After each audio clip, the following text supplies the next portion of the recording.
students, Professor Nugent here. In this video, we're going to talk about tests of joint hypotheses in the multiple regression model. We're sticking with our test score example, and we're going to add an additional variable.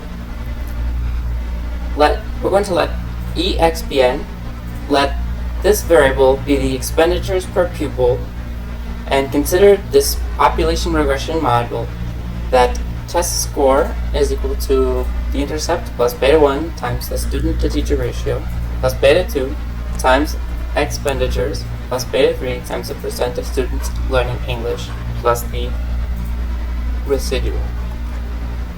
Consider the null hypothesis that school resources do not matter, and the alternative that they do. This null hypothesis corresponds to beta 1 equal to 0 and beta 2 equal to 0, because these two coefficients are on variables, student-to-teacher ratio and expenditures, that correspond to school resources. So we can test the null hypothesis that both these coefficients are equal to 0, testing the hypothesis that school resources don't matter for test score. And we have the alternative that they do, that either beta 1 is not equal to 0 or beta 2 is not equal to 0 or both. Okay, so let's talk about how we can test this joint hypothesis. So to begin, a joint hypothesis formally specifies a value for two or more coefficients. That is, it imposes a restriction on two or more coefficients. In general, a joint hypothesis will involve Q restrictions. In the example above, Q is equal to 2 because we have two restrictions. One of the restrictions is on beta 1, the other restriction is on beta 2. A common sense idea might be to reject the null hypothesis if either of the individual t statistics exceeds 1.96 in absolute value. But this one-at-a-time test is not valid. The resulting test rejects too often under the null hypothesis. We'll see that it occurs more than 5%, so more than our standard level of significance. Let's pursue this idea further. Why can't we just test the coefficients one at a time to test the hypothesis that school resources don't matter? Because the rejection rate under the null isn't 5%, we're going to show that the rejection rate under the null is actually greater than 5%. And that's why, we can't just test the coefficients one at a time. We'll end up calculating the probability of incorrectly rejecting the null using the common sense test based on the two individual t-statistics. To simplify the calculation, suppose that the t-stats are independently distributed. This isn't true in general, just in this example, we're going to let the t-statistics be the typical t-stats for t1 and t2, where beta 1 hat minus 0, or the standard error of beta 1 hat, is t1, t2 is beta 2 hat minus 0, or the standard error, beta 2. Then the one at a time test is rejecting the null hypothesis for beta 1 equal to beta 2 equal to 0 if the absolute value of t1 is greater than 1.96 and or the absolute value of t2 is greater than 1.96. So let's think about what the probability that this one at a time test rejects the null hypothesis when the null hypothesis is actually true. It should be 5%, right? That's our standard for the level of significance. However, the probability of incorrectly rejecting the null hypothesis using the one at a time test, that's a definition of the level of significance alpha, right, is the probability, this thing right here, probability of the null hypothesis of the absolute value of T1 being greater than 1.96 and or the absolute value of T2 being greater than 1.96, which is equal to 1 minus the probability of the null hypothesis of the absolute value of T1 being less than or equal to 1.96 and the absolute value of T2 being less than or equal to 1.96. Why is this? Well, this event is the complement to this event. Right? Both t statistics being less than or equal to 1.96 is the complement to either one or the other t statistics being greater than 1.96.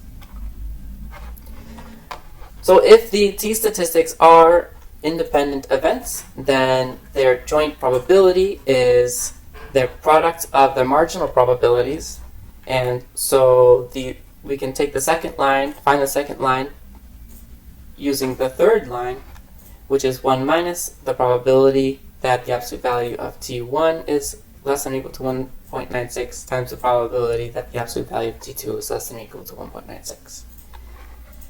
And that gives us 1 minus 0.95 squared, which is 0.975, 9.75%. So the probability of incorrectly rejecting the null hypothesis using the one at a time test is 9.75%, which is not the desired 5.5%. This is a problem, right? We want to be able to incorrectly reject the null hypothesis no more than 5%, but if we use this one at a time test, it will be up to 9.75%. So that's too high. We need a different way. There are two solutions. And what we can do is to use a different critical value, perhaps not using 1.96. This is the Bonferroni method, but it's not really used in practice. What we do in practice is to use the F statistic, which is a test statistic designed to test both beta 1 and beta 2 at once. Alright, so this is what we do in practice. If we want to test a null hypothesis about multiple coefficients, then we need to use the F statistic in order to have a proper type 1 error. So the F statistic does all parts of a joint hypothesis at once.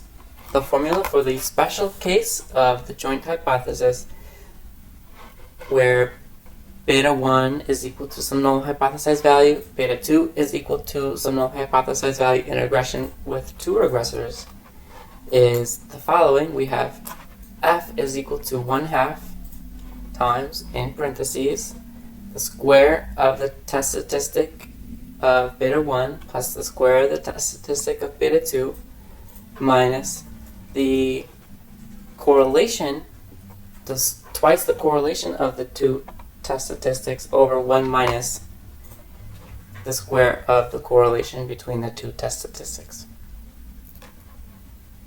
What we're going to do is reject the null hypothesis when F is large. How large? Well, when this F statistic is larger than the appropriate critical value.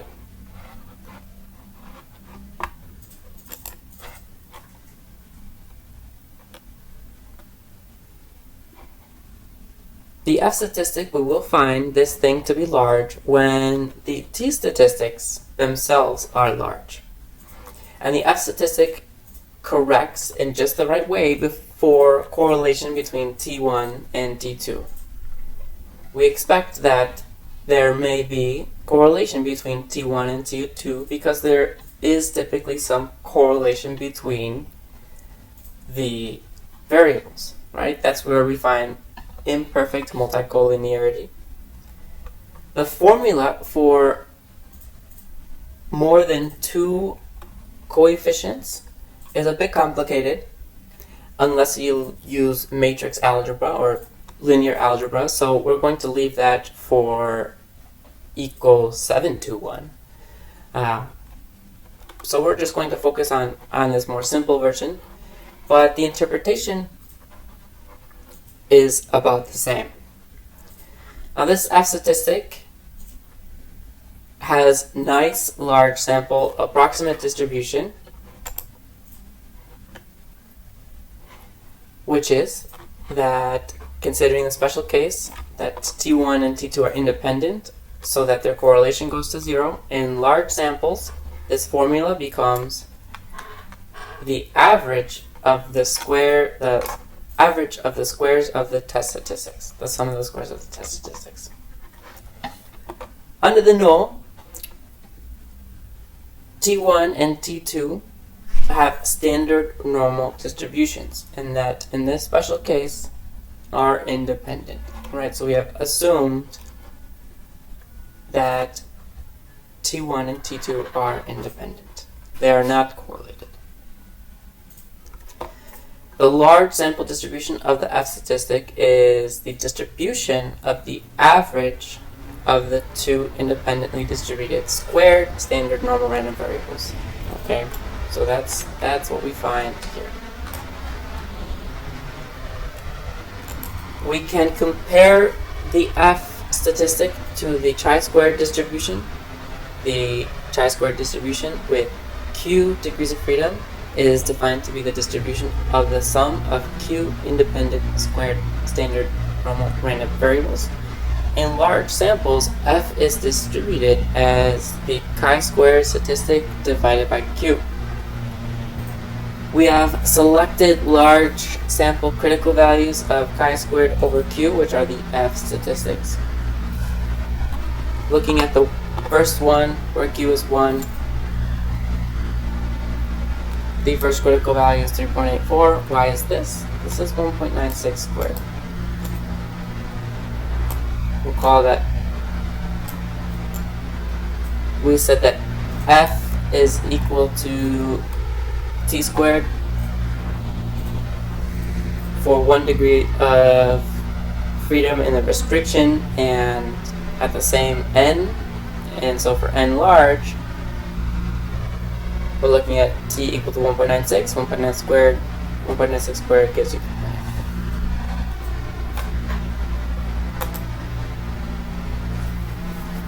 How do we compute the p-value using the F statistic? The p-value here is the tail probability of the F distribution beyond the F statistic actually computed.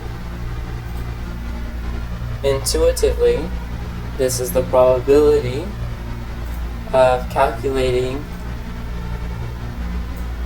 drawing a sample that gives you a larger F statistic. The implementation in Stata is to use the test command after the regression. We can test the joint hypothesis that the population coefficients on the student-to-teacher ratio and expenditures per pupil are both 0. So testing that resources don't matter, against the alternative that at least one of those coefficients is non-zero. Let's look at how this is done in Stata. So we have run this regression, regress test score and student-to-teacher ratio, expenditures, and percent of students learning English, comma, robust. And then we run this command, test student-to-teacher ratio, expenditure underscore student. So this test command follows the regression. It immediately follows the regression. Okay? So there are two restrictions being tested here. That the student-to-teacher ratio is equal to 0 and that expenditures are equal to 0. The F statistic is 5.43. That's our we note that the 5% critical value for Q equal to 2 is 3.